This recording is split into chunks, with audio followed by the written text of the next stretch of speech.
Bonjour et bienvenue dans notre série hebdomadaire intitulée « Et si on jasait ?» Je m'appelle Cyrine et j'ai avec moi aujourd'hui Moza et Chance. Chaque semaine, nous les jeunes branchés vous présentons un balado sur un sujet qui nous tient à cœur. Dans cet épisode, nous aborderons le consentement avec notre chère invitée Stéphanie. Salut Stéphanie, comment vas-tu? Merci d'avoir accepté notre invitation pendant cette belle journée ensoleillée. Merci. Donc sans plus tarder, on va enchaîner avec notre première question de la part de Moza. Merci pour la parole. J'ai une question pour toi. C'est quoi pour vous le consentement? Le consentement, c'est vraiment une permission. C'est une permission à ton corps, à ta bouche, à tout ton corps. Tu as aussi le consentement aussi quand ça vient au service. On a beaucoup de formulaires aujourd'hui qui est bien, que si vous voulez des services de santé mentale ou des médications, on doit signer, dire « je veux prendre ça ». Tu consens, tu fais une permission que tu veux prendre ça ou que ça arrive à toi, vraiment. Ok, c'est parfait. Vous pensez pourquoi est-il important de toujours accepter le consentement de quelqu'un d'autre? C'est très important parce qu'en dernier, ça vient du respect. C'est vraiment un respect vers toi puis vers l'autre personne. C'est vraiment comme si la personne, elle veut pas puis elle dit non, c'est de respecter qu'est-ce qu'ils disent. OK. Et est-ce que tu crois que les jeunes, ils font face à cette pression-là de toujours dire oui et d'éviter le non? Ça dépend. Vraiment, ça devient avec tes amis. C'est des amis, de la famille. Il y a une pression à un certain point. Des fois, je vais donner un exemple. Tu arrives à la maison, ta mère ou ton père dit « Hey, viens prendre une caresse de moi. » Tu veux ça, la caresse ou non? Right? Puis ça dépend comment que tu vas le gérer. C'est pareil aussi comme un étranger qui veut te toucher ou te donner une caresse que tu ne connais pas, ou un bec ça joue. Mais c'est pas toujours, des fois, on n'est pas toujours confortable de dire non. Puis c'est des fois de voir comment que je vais dire aux autres que je me sens pas bien. Ouais. Et même dans les relations. Exactement. Les relations, quand ça vient les relations avec un petit garçon, une petite fille, un jeune homme, une jeune fille, bisexuel, homosexuel, tout ça, c'est très important de savoir c'est quoi que j'ai le droit de faire avec l'autre personne, ou savoir une discussion. Quand on est en relation, c'est extrêmement important de voir c'est qu'est-ce qu'on est confortable. Quand que moi, je gère avec des jeunes, j'ai travaillé beaucoup avec des jeunes, je parle aussi que ça ne veut pas dire que c'est toi, ton ami, est confortable à faire une affaire. Ça ne veut pas dire que toi, tu vas être inconfortable. C'est important de dire à ton partenaire, non, moi, je ne suis pas confortable de faire ça. Puis que ton partenaire va respecter ton choix. Puis quand ça vient au consentement, si j'ai dit oui hier, ça ne veut pas dire que je vais dire oui demain. C'est important de toujours demander à la personne, je peux-tu faire ça? Puis que comme une compréhension que c'est très important que si tu dis non, tu le respectes. Mm-hmm. Et puis, les filles, vous êtes d'accord que le oui du consentement ne peut pas être inféré, il doit être clair et net. Oui, tu peux tenir ma main ou bien oui, tu peux prendre ma photo. Ouais. Alors, selon vous, quelles peuvent être les conséquences si on ne respecte pas le consentement? Souvent, ça dépend c'est quoi. Comme si, en dernier, le consentement, si ça vient à la sexualité. Si quelqu'un, tu commences à embrasser l'autre personne, puis ça commence à aller plus intense, aller plus intime, comme que vous voulez dire, là, c'est au point comme si tu dis non, puis la personne, elle continue. Là, à la personne qui n'a pas respecté ton consentement, toi, tu peux le charger avec la police. Puis c'est important que dire à la personne, tu ne m'as pas respecté, je t'ai dit non. Non, c'est non. C'est très important que c'est pas parce que « je suis gênée », non, c'est non, on respecte le non. Pensez-vous qu'il existe des situations où le consentement n'est pas, nécessaire? Le seul que je peux voir, c'est pour le consentement, c'est si tu as perdu connaissance, puis tu as besoin des besoins médicaux. Par la loi, c'est s'il y a un accident, c'est au Québec ou en Ontario, je ne m'en souviens pas totalement avec Oui, Québec, le bon samaritain. Oui, exactement. C'est que moi, je suis un first aider, je suis entraînée avec le premier soin. S'il y a un accident, puis il y a quelqu'un qui ont besoin de mes premiers soins ou n'importe quoi vraiment, que je dois appeler la police, je dois appeler l'ambulance, ou que je dois mettre une pression parce qu'il saigne beaucoup ou il y a une blessure, ça me laisse que la loi qui me dit le bon samaritain me dit que je dois assister la personne qui a besoin des soins médicaux, même si la personne refuse. Ça, c'est de faire sûr que c'est pour leur vie. Que des fois, il y a des situations que des fois, il y a du monde qui ne veut pas vivre, mais des fois, le bon samaritain il dit non, non, je veux t'aider.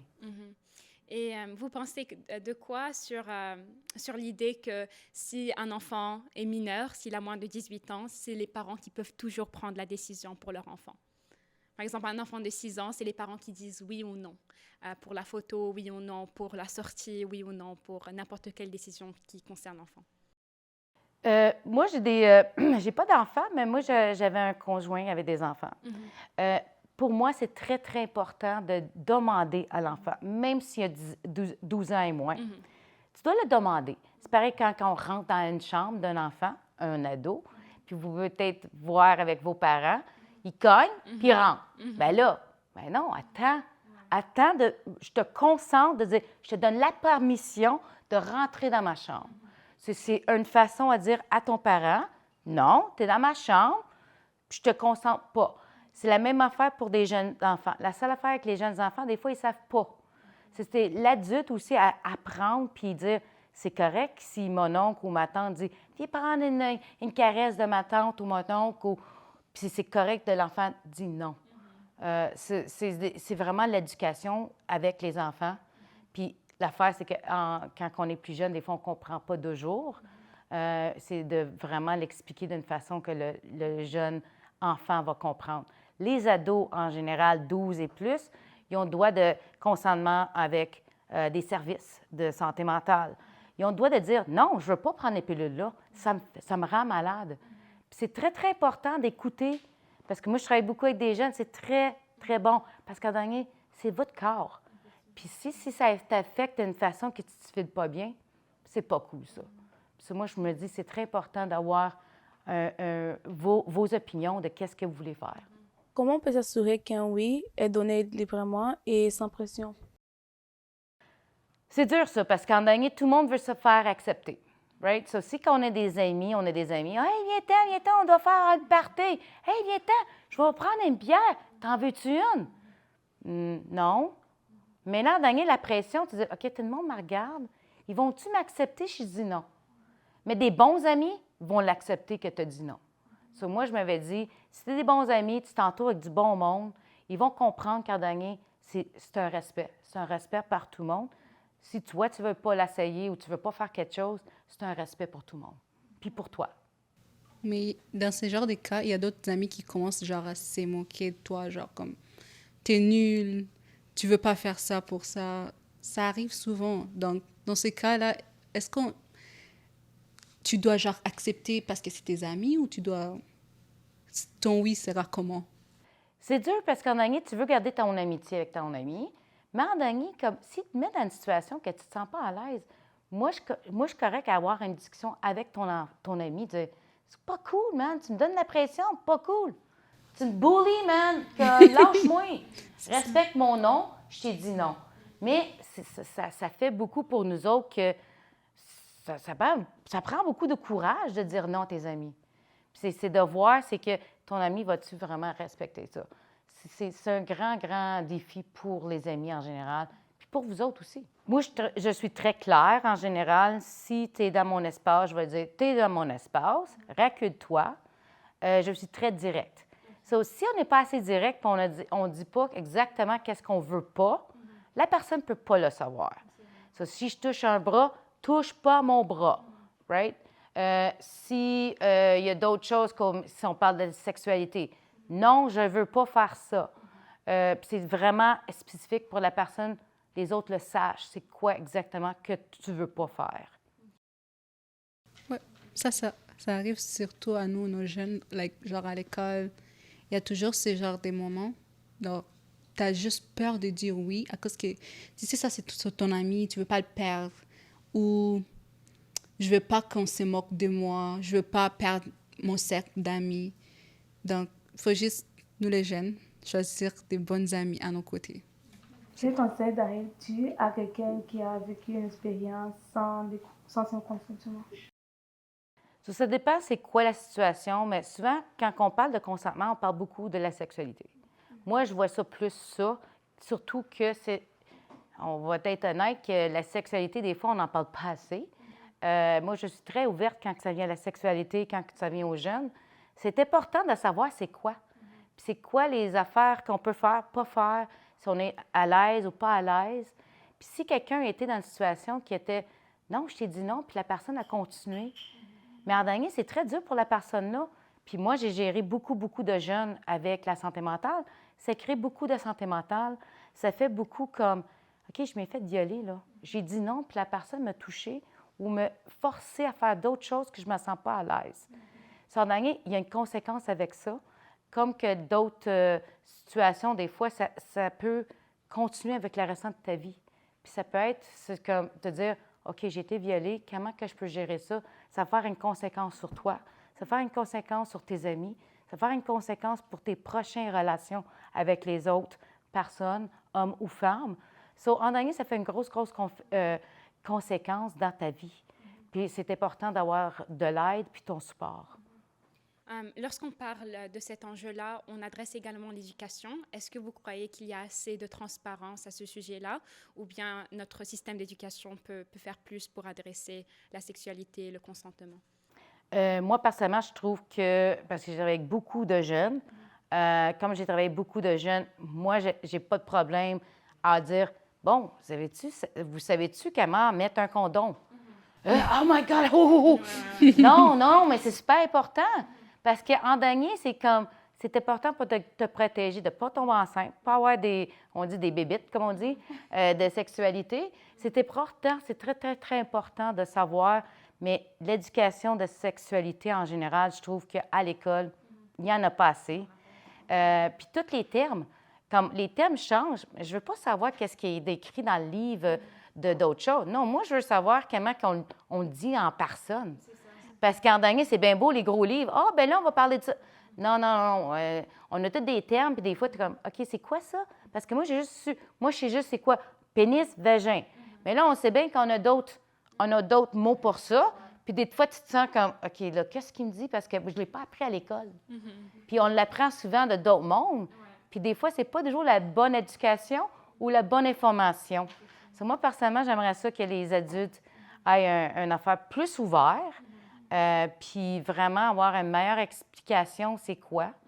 Comme les condoms, la sexualité, la masturbation, l'STA, ou ça a changé comme STD. Oui. Ils ont dit STD après STI. Oui, c'est ça, parce que ça a changé dans le temps. Les MTS, actually. C'est aussi des affaires comme ça qu'avec le temps, comme je trouve qu'on n'a pas encore évolué. On est encore dans le vieux temps. Je trouve que c'était peut-être une idée à penser. Comment encourager une culture du consentement dans notre cercle d'amis et à l'école? Comme qu'on a dit un peu, c'était avec l'école.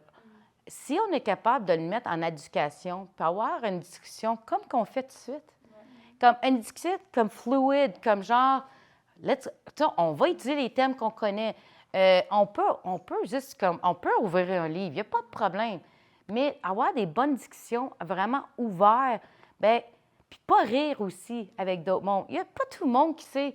Comme moi, au début, j'ai vécu en école catholique, tu dois te marier avant d'avoir des relations sexuelles. Je suis comme, oh my God, ça ne marche pas, mon affaire. Je faisais pas avec ce que l'école me disait faire. Je suis comme, OK, attends une minute, je ne suis pas mariée, je n'ai pas d'enfant, attends une minute, je ne marche pas dans mon moule, qu'est-ce que l'école me dit que je dois faire. En dernier, moi, je me dis, si on fait plus d'éducation à l'école, puis on a des discussions avec les vrais termes qu'on utilise chaque jour, puis ça, c'est très important. Puis la même affaire aussi avec les médications. Souvent, les parents sont très vite à dire « Oh my God, t'es trop agité, là, t'as besoin des médications pour que tu sois pas trop agité. » OK, mais sais-tu, si je dis toujours, parent dernier, prends une réflexion avec toi. Bon, ben j'ai-tu besoin peut-être de bouger un petit peu plus? Ou, l'école en dernier, c'est-tu plate? Oui, c'est super plate. Mais en dernier, on doit se trouver une façon. Qu'est-ce que je peux enseigner à vous autres qui va vous attirer? Puis il y a des façons d'enseigner qui peuvent totalement attirer des jeunes. Puis je sais qu'il y a des cours que des profs disent « Hey man, il est cool, lui! J'ai compris qu'est-ce qu'il voulait m'enseigner. » Mais si on peut avoir plus une ouverture de dire « OK, on a différents styles à apprendre, puis pourquoi pas on n'apprend pas une façon que ça soit plus plaisant pour tout le monde. » OK. Alors, Stéphanie, est-ce qu'il y a d'autres choses que tu aimerais ajouter avant qu'on conclue notre balado? Je pense juste pour dire qu'est-ce que vous faites ici, tout de suite, avoir des discussions. Moi, je vais être honnête, moi, je vais peut-être sûrement envoyer les liens de vidéos à les jeunes que je travaille déjà. C'est parfait. Parce que ça, c'est une éducation, puis des fois, on n'en parle pas assez. Puis c'est très important d'en parler. Ceci conclut notre balado. Merci, chers téléspectateurs, pour votre attention et on se voit la semaine prochaine pour un nouvel épisode.